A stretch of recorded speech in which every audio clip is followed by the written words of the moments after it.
17 lipca, rok 1996. Nazywam się Barbara Folta.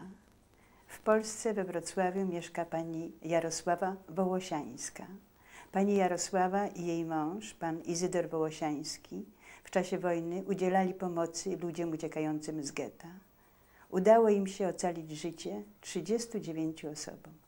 Przed kamerą pani Jarosława Wołosiańska będzie opowiadać o przeżyciach z czasu wojny. Kaseta pierwsza. Będzie pani uprzejma się przedstawić, przypomnieć swoje nazwisko panieńskie, także i datę urodzenia. Moje imię Jarosława Wołosiańska, panieńskie nazwisko Skolska. Urodziłam się 9 lutego 1919 roku w Borysławiu, ale do szkoły chodziłam już w Drohobyczu, mając 9 lat. Od 9 roku życia do 45 mieszkałam w Drohobyczu. Proszę powiedzieć, jak wyglądała sytuacja rodzinna wtedy, kiedy zbliżała się wojna, czyli w latach 30. No ja żyłam z rodzicami w Drohobyczu. Moja siostra chodziła jeszcze do szkoły, ja już zdałam maturę w 1937 roku. Jak wybuchła wojna, wojna mnie zastała w Gdyni. I dosłownie w ostatnim dniu sierpnia wracałam do domu, do Drohobycza. I brat mój poszedł na wojnę i już nigdy nie wrócił do Polski. Był w niewoli niemieckiej, a myśmy przeżyli naprzód okupację radziecką w straszny sposób. Nie mogliśmy się przyzwyczaić do nich. Trudno było nawet wyjść na ulicę i patrzeć na nich. No a później w 1941 roku wybuchła wojna niemiecko-rosyjska. To znowu zastałam je w Lwowie, nie w Drohobyczu, tylko byłam w Lwowie. Pojechałam na ślub znajomej. Ale niestety, nim pociąg dojechał z Drohobycza do Lwowa, to już był po ślubie i już Lwów był zbombardowany. Jak wyglądało miasto? Lwów? Tak. Więc Lwów nie był, wie pani, był mało zbombardowany. Myśmy widzieli tylko zbombardowany tramwaj. To było straszne. Ale najgorszy był okres, jak zaczęli, Rosjanie wszystkich więźniów pomordowali w więzieniach. Wycofując się przed Niemcami. Wycofując się przed Niemcami. I właśnie wtedy widziałam pierwszy raz poniżenie Żydów, którzy musieli wynosić te trupy, bici kolbami, kopani, szarpani i rozstrzeliwani na ulicy, jak się któryś nie tak zachowywał, jakby Niemcy chcieli. To było straszne. Chciałam z Lwowa jak najszybciej wrócić do domu, ale nie dało się uciec przed całą grozą tej wojny. Nigdzie nie było.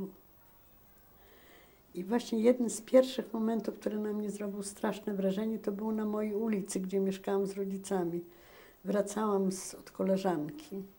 Jak zobaczyłam, jak Niemiec rzuca malutkie dziecko na ciężarowy samochód, a matka z drugim dzieckiem przy piersi stara się wejść na tę pakę tego ciężarowego samochodu. To było dla mnie straszne. Przyszłam do domu, tak płakałam, że nie mogłam się w ogóle uspokoić. A za kilka dni szłam z moją siostrą też ulicą, też prawie naszą ulicą. I siedziała w oknie domu dziewczynka, może 4-letnia, i do swojego odbicia w szybie mówiła: widzisz, nie chciałaś jeść przedtem chlebka z masełkiem, a teraz jesz skórki i ci smakują. I wracając już z miasta, patrzyłam, zgromadzenie ludzi pod tym domem. Okazuje się, że ta cała rodzina z tym dzieckiem się utruła, żeby się nie dostać w ręce Niemców, bo mieli zabierać Żydów z tej naszej ulicy. W tym czasie poznałam swojego męża w domu mojej koleżanki szkolnej, który przyjaźnił się z jej dużo starszym bratem, bo mój mąż był starszy ode mnie o 11 lat. I on mnie zapoznał z ludźmi, z Żydami, z jego przyjaciółmi. I właśnie tam na ulicy Szaszkiewicza oni się zbierali u jego 2 przyjaciół, Zajfertów. I tam poznałam właśnie część ludzi, których później ratowaliśmy w piwnicy. I między nimi taką 2-letnią dziewczynkę, może 3-letnią wtedy Anię Lind. I właśnie jak była to jakaś akcja, gdzie rodzice jej mogli się schować, oni prosili, żebym ja zabrała to dziecko do siebie. Wzięłam tą małą rudą, która mówiła o sobie czerwona jak pomidor, ruda jak marchewka.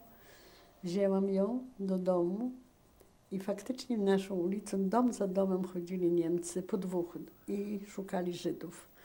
Ja powiedziałam mamie i siostrze, żeby wyszły z domu, ja zostanę sama z tą dziewczynką i wystawiłam ją po prostu w oknie.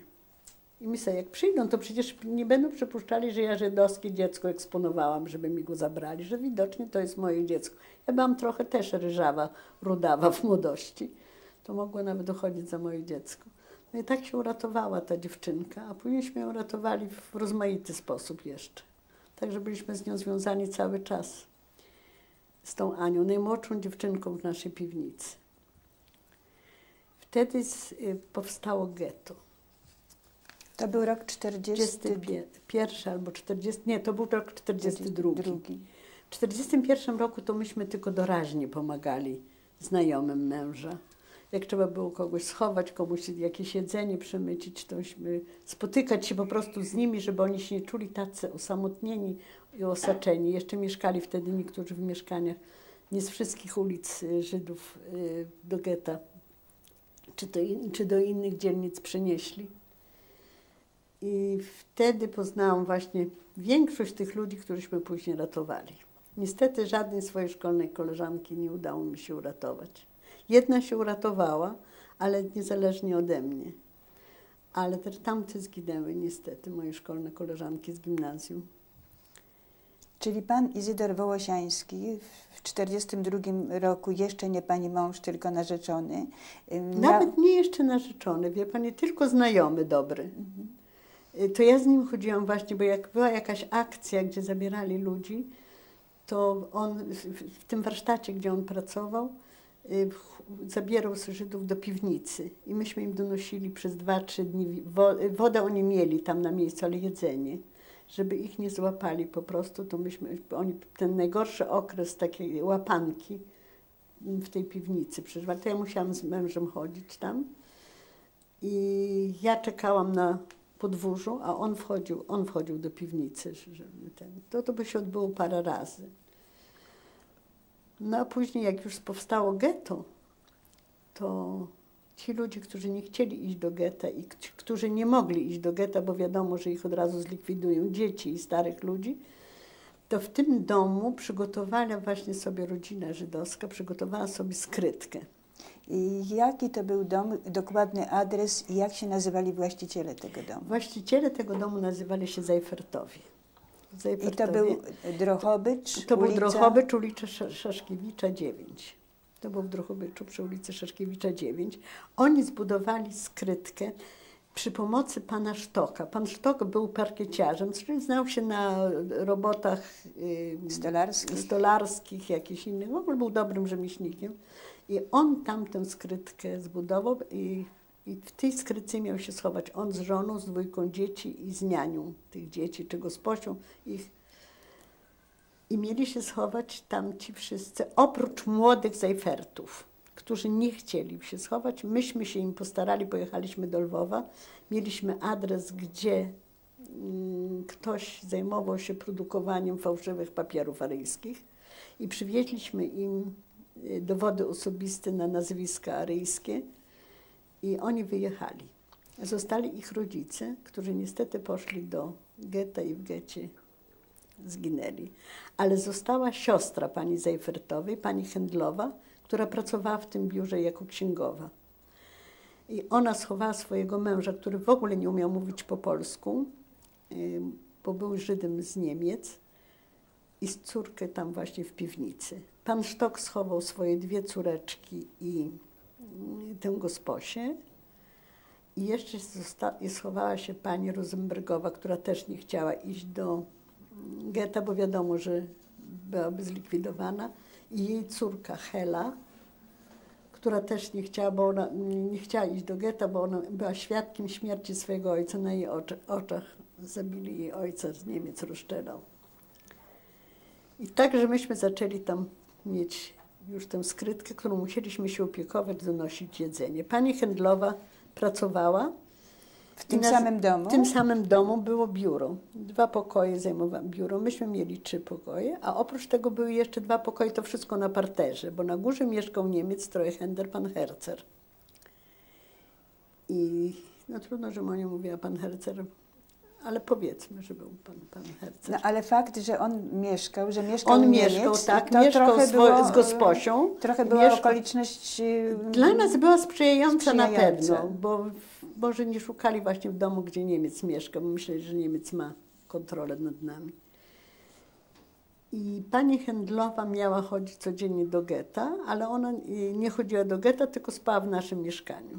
U nas korzystała z łazienki, wieczorem już była u nas w domu, no i mogła się kontaktować z mężem i z córką, którzy byli w piwnicy, bo zejście do piwnicy było naprzód przez korytarz między kancelarią a naszą kuchnią, ale ja uważałam, że to jest bardzo niebezpieczne, kazałam to zabić na amen i zrobić wejście w parkiecie w kuchni. No i pan Sztok to zrobił. Pan Sztok wtedy jeszcze też pracował, jego żona pracowała i oni od czasu do czasu tylko przychodzili. Przynosili coś do jedzenia, jak im się udało zdobyć, a główne jedzenie to myśmy się starali z mężem.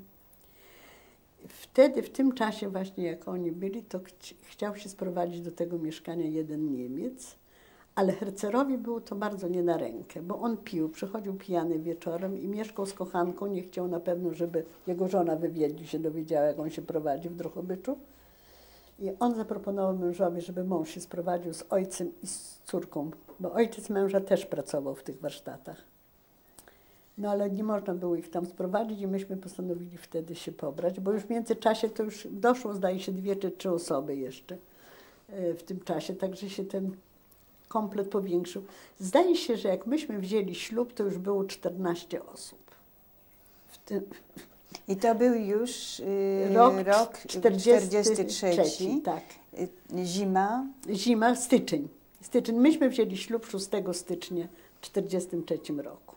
Proszę pani, 14 osób to jest armia ludzi. Jak pani mogła tych ludzi wyżywić? Jak się można było nimi opiekować? Panią, jak to wyglądało to życie? Proszę panią, wyglądało to w ten sposób, że ja codziennie robiłam zakupy w innym sklepie. I starałam się kupić więcej, nawet jak nikt mnie nie znał. Ja przedtem nie prowadziłam gospodarstwa, tylko prowadziła gospodarstwo moja mama. Więc nikt dokładnie nie wiedział, kto ja jestem, dla ile osób ja kupuję. A jak ktoś mnie znał, to ja mówiłam, że zawsze dla rodziców, dla koleżanki, która nawiasem też miała 18 Żydów, ale nie w swoim domu, tylko w miejscu pracy. Uratowała 18 Żydów. Wie pani, mąż jeździł na dworzec i kupował od handlarzy kaszę, mąkę, jak się nam udało, jemu się udało dostać. To on jechał i wracał dorożką. Dorożki były wtedy jeszcze konne. Przywoził, bo to było jakieś około 3 kilometrów z dworca do naszego domu. To przywoził zawsze worek kaszy. Wszyscy robili zapasy, więc nie było dla nikogo taką niespodzianką, że ktoś robi zapasy. Zresztą ja starałam się, żeby nikt nie widział moich zapasów, które ginęły w tym samym dniu w piwnicy. Oni mieli w piwnicy gaz, światło, mogli tam gotować, ale duże gotowanie, na przykład kaszy, odbywało się u nas w naszej kuchni w nocy. Oni w dzień spali, a w nocy zaczynali żyć, myć się, jeść i tak dalej, bo wtedy nikt ich nie słyszał, bo w biurze już nie było urzędników, nie było nikogo. Nie baliście się tego Niemca, który mieszka na pierwszym piętrze? Nie, w ogóle się go nie bałam. Bo ja byłam z nim w bardzo dobrych stosunkach. On mówił świetnie po polsku, bo on był z Tarnowskich Gór. On mi tylko mówił, że jego kochanka się boi, bo partyzanci są pod Drohobyczem. To mój dzisiaj będzie, on się nazywa Domska. Domska dzisiaj się będzie bała i powie pani dzień dobry, bo dzisiaj są partyzanci pod Drohobyczem. Nie, ja z nim nie miałam, nie. On ani mnie, ani mojego męża nie szykanował? Nie szykanował, nie. Muszę powiedzieć, nas nie szykanował, ale dozorcę skopał, jak mu za późno bramę otworzył w nocy. I dozorca zmarł. Zmarł tak, że oddał w ręce do obozu człowieka, który się zajmował jego koniem, bo on jeździł codziennie konno. To oddał go, jak była likwidacja getta, to go też zaprowadził na miejsce stracenia do Dachówczarni. Czyli dozorca nie orientował się, że u Proszę, Państwa w piwnicy nikt jest się, taka proszę ilość Panią, osób? gdyby ktokolwiek wiedział, to by nas nie było. To było niemożliwe. Moi rodzice nie widzieli, moja siostra nie widziała. Jedyna koleżanka moja szkolna, ta, o której właśnie poznałam mojego męża, która sama miała ten sam interes na głowie, co my. Czasamiśmy sobie pomagały, bo jak ona coś dostała też więcej, powiedzmy, nie mogła dostarczyć swoim, to przynosiła mniej do mnie jakieś prowianty. A ja zawsze się zasłaniałam nią, ona miała, ich było 4 w domu, z matką, 5, że ja kupuję dla nich. Na przykład kobieta, która przynosiła mi mleko, czasami ta koleżanka była u mnie, a mówi, to jest, Stasiu, kupiłam ci mleko dzisiaj. Weźmiesz mi, tak, mama zrobi serwę. Pani, takiśmy musiały kombinować. No proszę Pani, ciężko było, bo w ogóle było ciężko jedzenie w czasie okupacji. Ale jakoś wszyscy przeżyli. Nikt z głodu nie umarł. Czy w tym domu już nikt więcej nie mieszkał? Nie, owszem, mieszkała jeszcze pani na Ryjskich Papierach, pani Ekierska, Halina Ekierska. Ona była Żydówką, jak Pani Była powiedziała. Żydówką, tak, z mężem chorym ciężko na gruźlicę. Ale ona oficjalnie wyglądała na Aryjkę. Nie, ona miała aryjskie papiery, dostała pracę po pani handlowej, która jak zlikwidowano getto, przyszła do piwnicy, zeszła, to ona pracowała na jej miejscu. I ona powiedziała nam właśnie, ja podejrzewałam, że ktoś u niej jest, bo ja w nocy słyszałam, jak ktoś kaszle.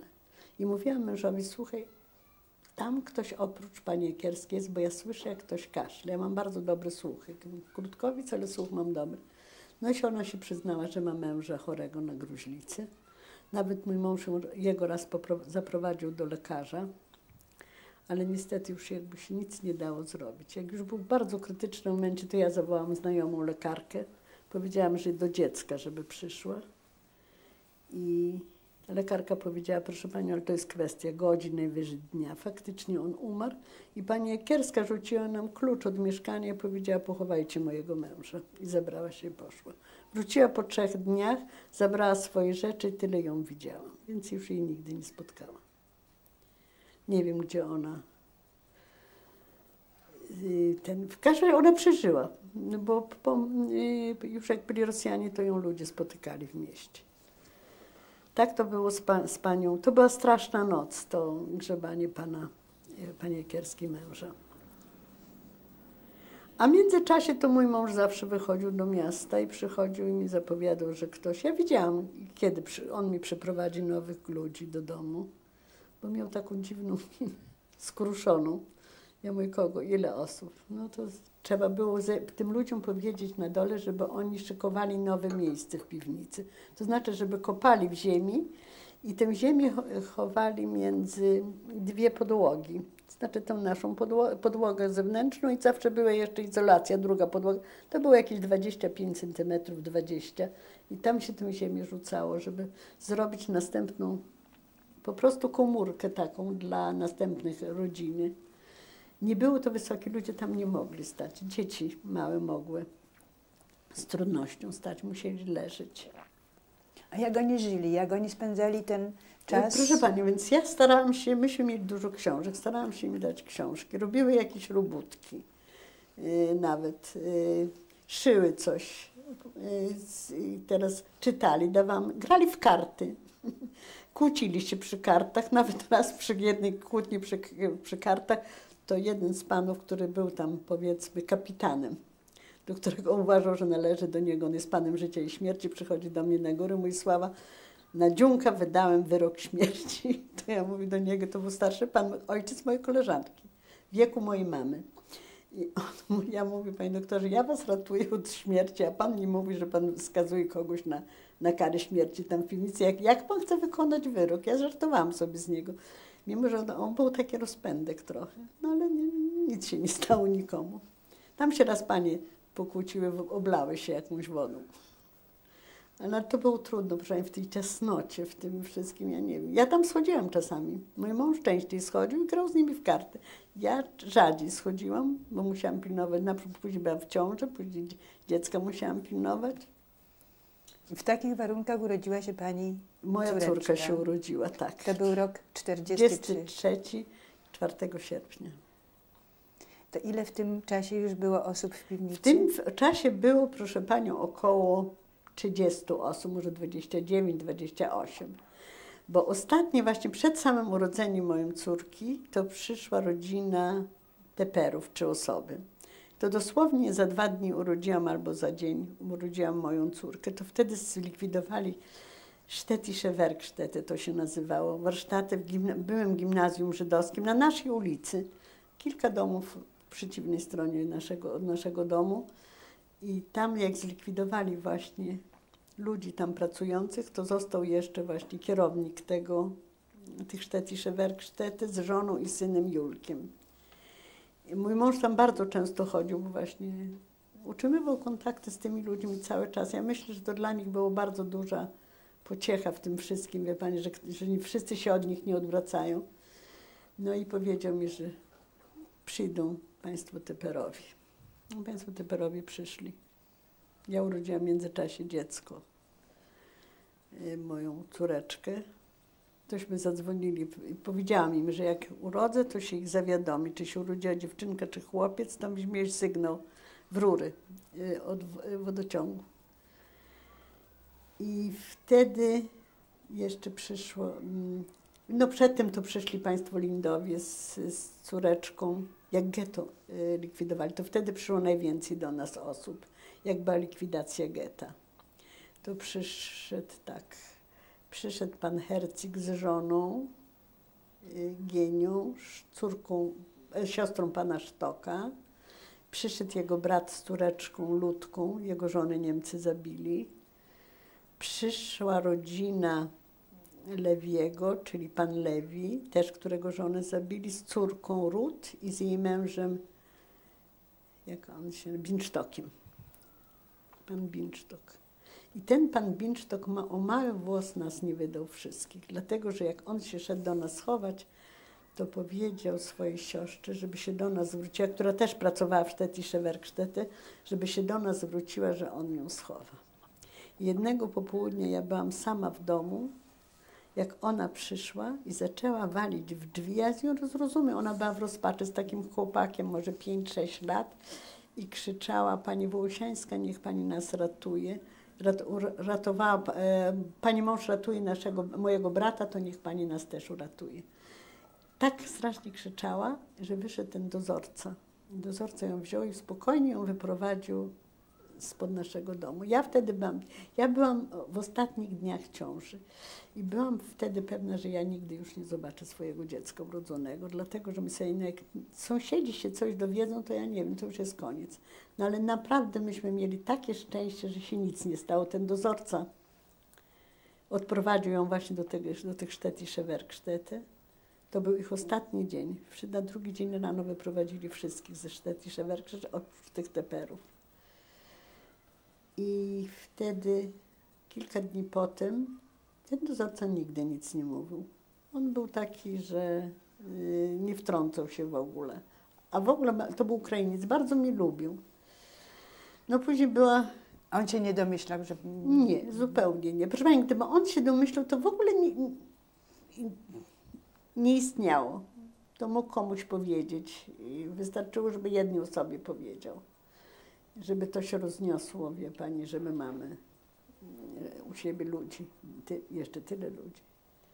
No i tak pomału się kompletował zespół tych 39 osób. Później jednego dnia przeprowadził żonę, koleżankę swojej siostry, Tecie, która wyszła za mąż za Polaka.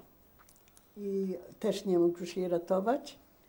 No i mój mąż ją przyprowadził do nas. Ona była pewna, że ona będzie na górze, że ona nie zejdzie do piwnicy, ale musiała zejść do piwnicy, nie mogła być na górze, ma się rozumieć. I ona też jednego dnia zimą mało co nie sprowadziła też na nas nieszczęście, bo doszła do wniosku, że może mąż ją zdradza, że rzadko pisze. Zresztą mój mąż nie mógł stale tam do niego chodzić i przynosić listy od niej. I w nocy jednego dnia tego pana, który otwierał zawsze wieczorem, myśmy pukali, że mogą wyjść. To zawsze wychodziło 2-3 osoby, bo nie można było więcej, bo nagle niech coś się stanie, żeby szybko się schowali w tej piwnicy. i ona uderzyła go w głowę, ale tak mocno, że on stracił na moment przytomność i uciekła.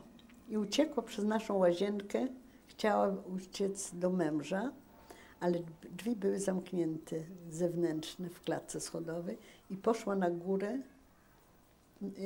na strych. Ale strych też był zamknięty, więc siadła na progu i siedziała tam. Jak ten ocknął się, powiedział, Teczka uciekła i mnie zaraz zawołali, zbudzili mnie, że Teczka uciekła.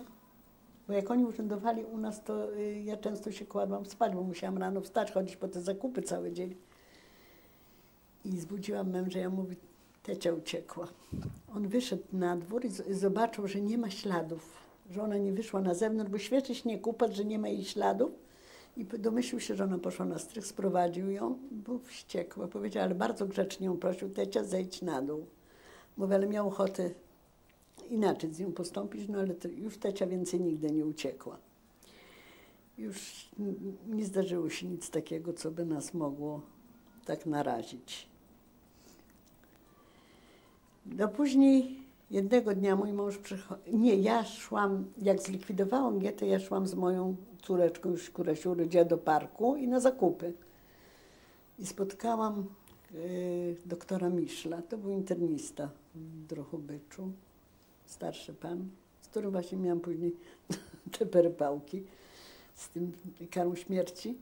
I on spotkał mnie i mówi, wiesz Sława, ja nie mam w ogóle dokąd pójść. Wszyscy już lekarze się pochowali, Żydzi, mieli jakieś skrytki, a my z żoną nie mamy w ogóle dokąd pójść. Getto jest zlikwidowane, dzisiaj ostatni dzień pracowałam w szpitalu, nie mamy dokąd pójść.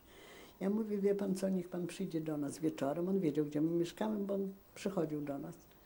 Ja mówię, niech pan przyjdzie do nas, mój mąż na pewno znajdzie dla pana jakieś miejsce. On ma znajomości. No i oni przyszli we dwójkę, no to już było jak moja córka się urodziła, czyli to było już po sierpniu. Jednego dnia mój mąż przychodzi, bo mówi, wie, że brat Miszla, też lekarz, laryngolog, schował się w piwnicy w rynku z żoną i z córką. Ja im mam tylko co kilka dni donosić jedzenie. Oni tam mogą przetrwać do końca wojny. Ale musisz iść ze mną i musisz pilnować, żeby jak ja będę wychodził z piwnicy, żeby mnie ostrzec, że ja nie mogę wyjść z piwnicy i zdradzić skrytkę tych ludzi.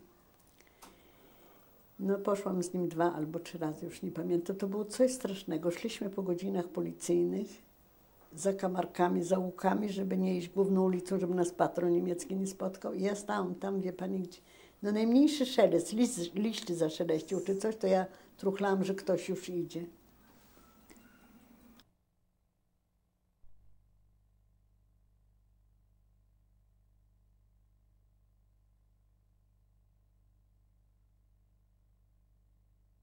Łosiańska.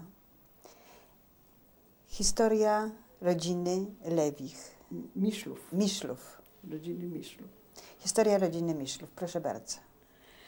Więc po tych 2 czy 3 wizytach przy tych piwnicach w rynku powiedziałam mężowi, słuchaj, zabieraj ich stamtąd z piwnicy i przyprowadź do nas do domu. Jeszcze 3 osoby się zmieści. Jest ich tyle, to jeszcze 3 też się zmieści. No i faktycznie, i to co najpiękniejszy wieczór mojego życia. Jak mój mąż przeprowadził te 3 osoby, Samuela Miszla, jego żonę Heleny i córkę Ninę, to wywołałam właśnie jego starszego brata, Leona, i żonę jego, bo to były 2 bracia ożenieni z 2 siostrami. Także rodzina była bardzo bliska. I radość ich to była dla mnie wielka satysfakcja, bo ja mówię, większość ludzi uratował mój mąż. Ja miałam tylko Miszlów i jeszcze jednego pana Freja. A poza tym to wszystko byli znajomi mojego męża, on ich wszystkich przeprowadzał. Ja zawsze mówię, ja mam mały udział w tym, tylko właśnie tych parę osób.